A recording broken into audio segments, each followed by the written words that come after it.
I was switched on to the Darios quite early on, and I never broke them. It just always sounded dead good. There was a consistency. If you open a pack of Darios, you knew exactly what you'd be getting. You wouldn't find anything perish or anything rusty.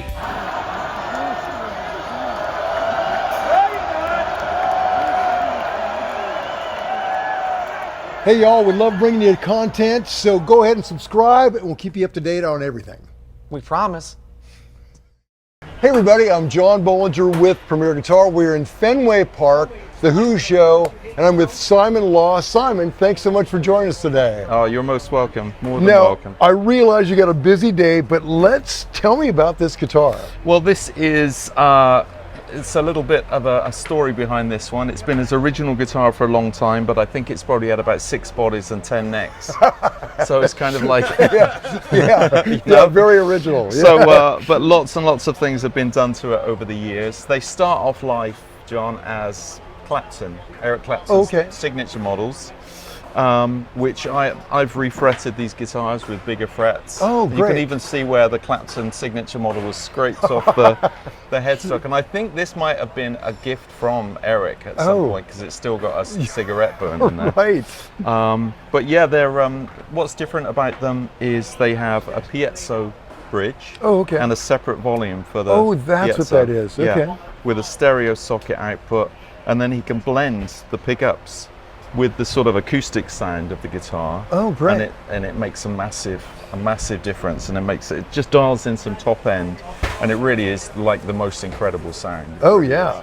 So basically started with the Clapton, changed the frets, added the piezo. Yeah, and they used to have lace sensor pickups, but I put these noiseless pickups in, the latest model noiseless pickups, and they work really, really well. And it still has the Clapton mid boost on it as well. Right.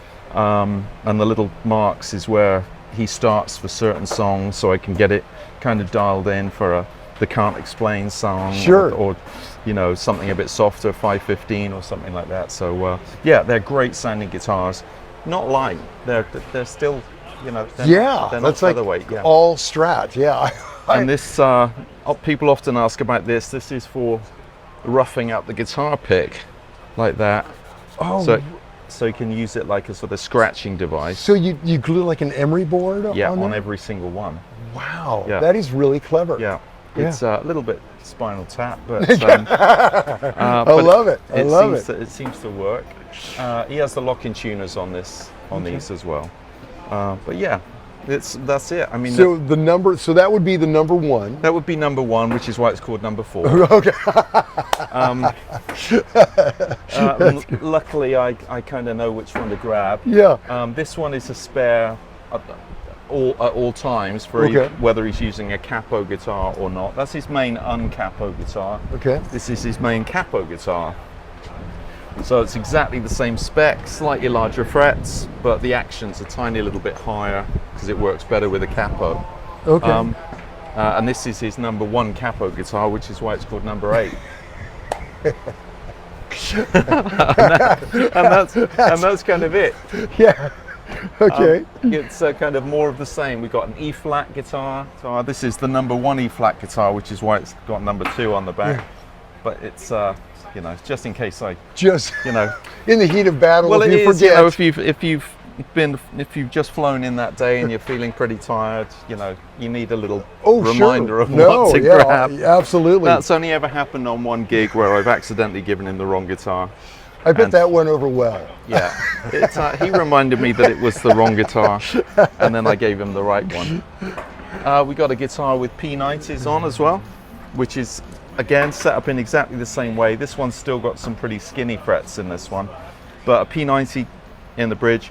This isn't wired, that's just in there. Okay. But the switch is connected, so you can get that kind of My Generation kind of tone. Cool. And you'll see him do that. He'll lean down in front of the amp, crank it up, and go like that. Oh, that's great. And that's it. They're all pretty much the same type of guitar, just with some minor differences, really. Sure. And then in the acoustic world, the J200. Been using J200s forever. Yes. And I think these are 90s J200s with the ellipse. The Fishman ellipse system, which works really, really nicely. So you've got the microphone in there and the piezo under the bridge. And this is actually his #1 acoustic, which is why it says #1 on there. Oh, there we go. Hey. We got it. So, and that's it really. And the 3 that you're carrying, is it a backup or different tunings? This one is the tune. This one's the backup. This one's his main normal tuning, and this one is tuned to a song that they are doing called Tea and Theatre. So it's D, G, D, G, B, C. It's kind of a bit of a weird tuning, yeah, but it's a real nice tuning. I'll show you that. Yeah. And so, are you running these into an amp or a DI or? Yeah, that goes into a DI. I'll show you how we do that. Oh, great. In a moment. So. Oh wow! And that's his signature. Yeah, great. Yeah, that's a signature model one. That one, yeah. Yeah. So same pickup system and everything, but wow, that tuning is wow, like a harp. Yeah, that's a nice tune in that one. Yeah, very cool. Use Diodario strings on everything. I think these are 12 to 56s on this one, 12 to 53s on the main one, and actually 9 to 46s on all the other guitars at the moment. We normally 10 to 50s, but yeah, he plays so hard that well, actually, he looks like he's playing hard, but he's very controlled. But he did used to use heavier strings, and we're all getting a little bit older, I guess. So it's a bit easier, bigger frets, lighter strings. Yeah. Just makes him a happier guy. I'll Sure. show you the switching system now. Okay, and, perfect. Okay, now we are on stage. Simon, tell me about the rig, what we're running here. Well, we're using a Vibra King that he's been using for since the 90s. Yeah, since they came out, I think. Yeah, and they've been serviced. I've been servicing them for about 10 years. New filter caps, different speakers, new pots, new tubes. And they're always sounding great. They're slightly fiddly to dial in, but they're just kind of his sound. Sure. He plugs into them and it's like, boom. Yes. Ordinarily, he would use a 212 cab here, but he needs a bit more control. So I had George Alessandro make us a 212 version of a Bandmaster. So instead of being a 310, it's a 212. And we got another George Alessandro as the spare amp behind the baffle there, which is actually a 310. So George Alessandro, are you familiar with his stuff? Yes. Makes amazing things. And that's it really. The guitar comes into this little switcher here. So and he uses 1/4-inch cables. Yep. No stereo 1/4-inch cables. Okay. And it's the same cable for the acoustic, but when I remember, I route it through to the DI. Okay. When it's on A, it just goes through to this splitter here, and the piezo goes to the PA, and the pickups goes through to the amplifiers via the Pete Cornish pedalboard. Okay, tell me about this pedal board. I think prior to this, he was using these pedals on a little board, so a T-Rex replica. That is a Boss OD1. Oh, okay. The original OD1s from the 80s. Wow. And a Demeter compulator compressor. And they were having problems with power supplies and things like that back in the early 2000s. I think this one, it's dated 2006. Yeah. So Alan Rogan, my predecessor, tech royalty, tech to the stars as they called him, had two of these made by Pete Cornish, who is still making stuff now and still services this from time to time. So he took the boards from inside those pedals, mounted them inside this unit, but with amazing buffer circuits and an amazing power supply, so the thing is quiet, it never goes wrong, touch wood. And these indestructible kind of military spec. God, I know, they look Doctor Who kind of buttons to turn them on and off. Yeah, I love it. It looks like Pete just, his foot just comes crashing down on them, and it has to be able to take it. And it sounds great. It's fantastic. It's a basic. It's like an old Boss ME5, but in the most incredible. I love it. It looks like something you'd see in sci-fi from the 60s. Yeah. You've got to make sure you don't. If you touch the two green ones at the same time, then Russia and USA annihilate one another. Right. Stay away from those two. Yeah. So, Simon, how long have you been working with Pete? I started working with Pete back in 2017 on the road, and then I've done every show and every studio session and everything with him since.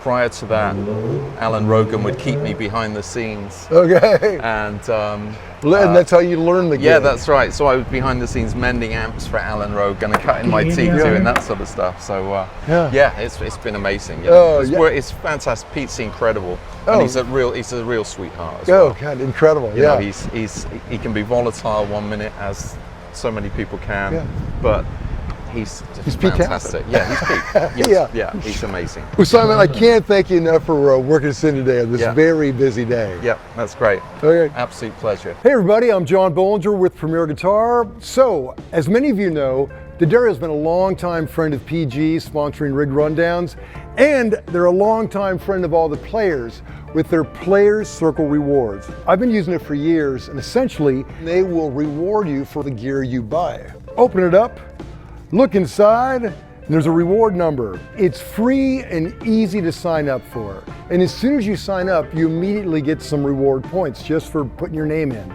After a while, you accumulate enough where you can buy more of this fantastic D'Addario gear. So as a Players Circle Rewards member, you get discounts on custom products and merch, you get free shipping, and you get a discount on the gear you're buying with your points, or free gear, depending on that. And if you're charitable, you could donate your Players Reward points for musical education. So collect those points, buy the great gear, and let's get back to more rundowns.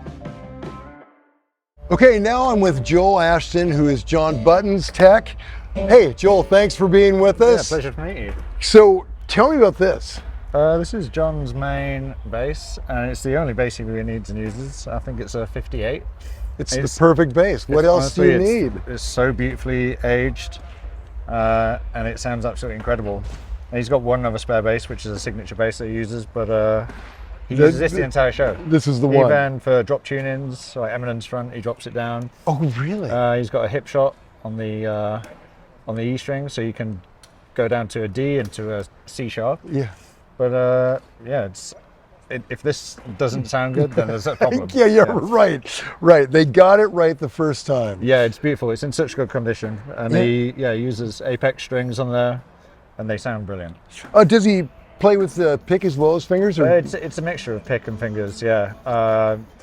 There's some. I seem to remember him saying, I think on some songs it might be Eminence front, or there is a song where like John Entwistle used to play with fingers, but he finds it easier with a pick. Oh, really? Yeah, he tries to stay true to a lot of the original songs, I believe. That's a difficult position to be in, because you have to treat it with some reverence and nail it, but he's got his own thing as well. Yeah, but then also Jon Button wasn't, John Entwistle wasn't using a neural quad cortex. Right. So you're doing the best in today's world, you know? Right. Okay, tell me what you have on the floor. So this is Jon Button's Pedalboard, and he goes into a Noble preamp DI, which is a tube DI, and it just gives it a really great tone. So he's got 3 channels of DI, a bass. You've got the Noble DI, and then you've got a left and right of this neural quad cortex. And these sounds that he's made on here are incredible.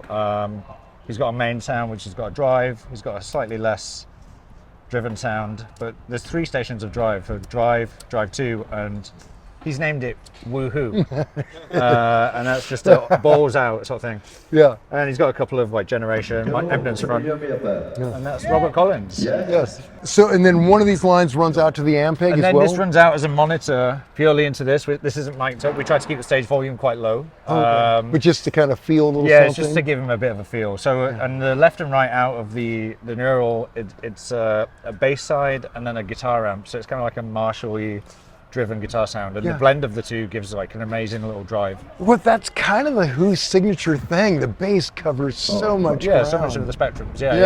I mean, because he was, John was kind of doing double duty. He was like bass and rhythm guitar all in exactly. in one. Yeah, there's I mean, when he hits to the solos and it's got the nice drive, it's crazy. It's incredible. Yeah, and John really covers all of that. Oh God, I can't wait to hear it tonight. No, it's brilliant. Really excited. No, it's awesome. Yeah. Well, Joel, thank you so much for hanging with us today. Cheers, y'all. Thank you very much. The reason we only stock D'Addario strings is because D'Addario strings are perfect. When people come in here, they think that we get them for free or something like that, but we don't. We have no other reason except for dependability and tone.